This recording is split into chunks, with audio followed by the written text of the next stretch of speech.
ఎన్నికల ప్రచారానికి full stop పడుతున్న వేళ సీఎం జగన్ కడప జిల్లాలో పర్యటించారు. కడప నియోజకవర్గంలో ఆయన ప్రసంగం ఉద్వేగభరితంగా సాగింది. గతంలో తాను కడప పార్లమెంటు స్థానానికి ఇండిపెండెంట్ గా పోటీ చేసిన రోజుల్ని ఆయన గుర్తు చేసుకున్నారు.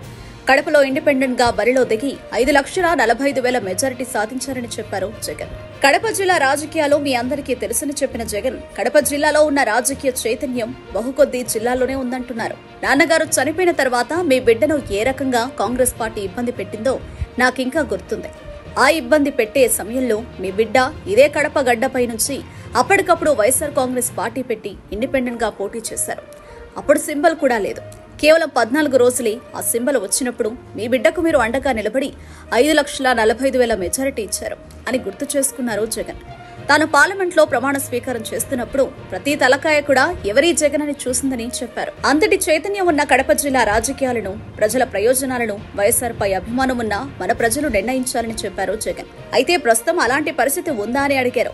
వైఎస్ఆర్ అని పేరే లేకుండా చేయాలని, ఆ పేరే కనపడకూడదని ప్రయత్నిస్తున్న వైఎస్ఆర్ శత్రువులు కడప జిల్లా రాజకీయాలను నిర్ణయించకూడదని చెప్పారు జగన్. నోటా కంటే తక్కువ ఓట్లు వచ్చిన పార్టీలు రాష్ట్ర విభజన చేసిన దుర్మార్గులతో ఇక్కడి ప్రజలు జట్టు కట్టకూడదని చెప్పారు జగన్. రాజకీయంగా వైఎస్ఆర్ కుటుంబాన్ని అణగదొక్కాలని దేశంలోని అన్ని వ్యవస్థలను మనపై ప్రయోగించిన కాంగ్రెస్ తో కొంతమంది కలిసిపోయారంటూ షర్మిలను పరోక్షంగా విమర్శించారు. ప్రత్యక్షంగా కాంగ్రెస్ తో, పరోక్షంగా చంద్రబాబుతో వారు కలిసిపోయారని అన్నారు. వైఎస్ఆర్ అనే పేరు కనబడకుండా చేయాలని కుట్ర చేసిన వారితో కలిసి నడుస్తున్న వారు వైఎస్ఆర్ వారసులు ఎలా అవుతారని ప్రశ్నించారు జగన్. ఈరోజు కడప జిల్లా రాజకీయాలు కాబట్టి ఇక్కడ ఏం జరుగుతా ఉందో కూడా మీ అందరికీ తెలుసు కాబట్టి ఇక్కడ మరొక విషయం కూడా మేమందరితో కూడా మీ అందరినీ కూడా ఆలోచన చేయమని కోరుతా ఉన్నా. ఇవాళ మీ అందరికీ చెప్తా ఉన్నా, నేను ఎప్పుడూ అంటూ ఉంటా, కడప జిల్లాలో ఉన్నంత రాజకీయ చైతన్యం ఆంధ్ర రాష్ట్రంలో బహుశా అతి కొద్ది జిల్లాలకు మాత్రమే ఉంటుందని. ఎందుకంటే నాకు బాగా గుర్తుంది, నాన్నగారు చనిపోయిన తర్వాత మీ బిడ్డను ఏ రకంగా కాంగ్రెస్ పార్టీ అప్పట్లో ఇబ్బంది పెట్టింది అని.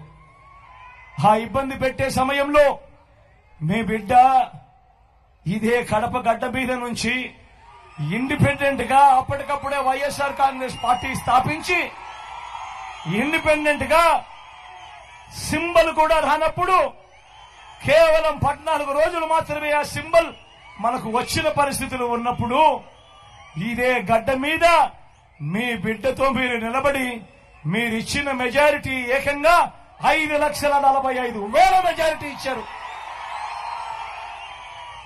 ఈరోజు ఆ 5,45,000 మెజారిటీతో మీరు ఇచ్చారు. ఆ ఇచ్చిన మీ మెజారిటీతో మీ బిడ్డ ఢిల్లీలో ప్రమాణ స్వీకారం చేస్తా ఉంటే పార్లమెంట్ భవనంలో ఉన్న ప్రతి తలకాయ కూడా ఎవరి జగన్ అని చెప్పి చూశారు. ఆ రోజు అంతటి చైతన్యం ఉన్న జిల్లా నా కడప జిల్లా. ఇటువంటి కడప రాజకీయాన్ని మన ప్రజల ప్రయోజనాలను వైఎస్ఆర్ మీద అభిమానం ఉన్న మన ప్రజలు నిర్ణయించాలా, లేక వైఎస్ఆర్ అనే పేరే కనపడకుండా చేయాలని ప్రయత్నిస్తా ఉన్న వైఎస్ఆర్ శత్రువులు నిర్ణయించాలా అన్నది మీరందరూ కూడా ఆలోచన చేయమని కోరుతా ఉన్నా. నోటా కంటే తక్కువ ఓట్లు వచ్చిన పార్టీలతో రాష్ట్ర విభజన చేసిన దుర్మార్గులతో మన ప్రజలు జత కట్టాలా అని అడుగుతా ఉన్నాడు మీ బిడ్డ.